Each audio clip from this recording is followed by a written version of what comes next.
রাজ্যেও দৃশ্যত অক্লান্ত আন্দোলনরত জুনিয়র ডাক্তারেরা ভোরের দিকে কেউ রাস্তার ওপরেই শুয়ে একটু বিশ্রাম নিয়েছেন, কিন্তু বৃষ্টি মাথায় নিয়েই সকাল হতেই চোখে মুখে আবার অদম্য জেদ। আন্দোলনরত চিকিৎসকদের বক্তব্য, এমবিবিএস এর পড়াশোনা বা পরীক্ষার সময় রাতের পর রাত জেগেছেন তারা। এদিকে বেলা বাড়লে রোদের মধ্যেও নবদিগন্তের সামনের রাস্তায় ছাতা মাথায় বসে রয়েছেন আন্দোলনরত চিকিৎসকেরা। একই সঙ্গে রোদ ও বৃষ্টি থেকে বাঁচার জন্য টাঙানো হয়েছে ত্রিপলও। দাবি পূরণ না হওয়া পর্যন্ত যে তারা পিছু হটবেন না, সেই বার্তা আগেই দিয়েছিলেন আন্দোলনকারীরা। বেলা বাড়তেই এই বন্দোবস্ত সেই বার্তাকেই আরো স্পষ্ট করছে। একইভাবে ব্যারিকেডের অপর প্রান্তে মোতায়েন পুলিশ কর্মীরাও সকাল থেকে সজাগ রয়েছেন। প্রচুর মহিলা পুলিশ কর্মীও।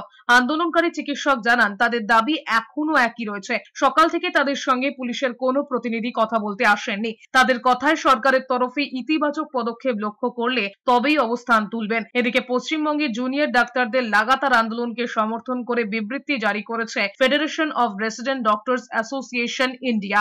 গোটা স্বাস্থ্য ভবনের কাছে জবাব চাইতেই স্বাস্থ্য ভবনেই এসেছিলাম। সেখানে তারা 10 জনকে মাত্র ডাকছে নবান্নে একটা ক্লোজ ডোর নেগোসিয়েশনের জন্য।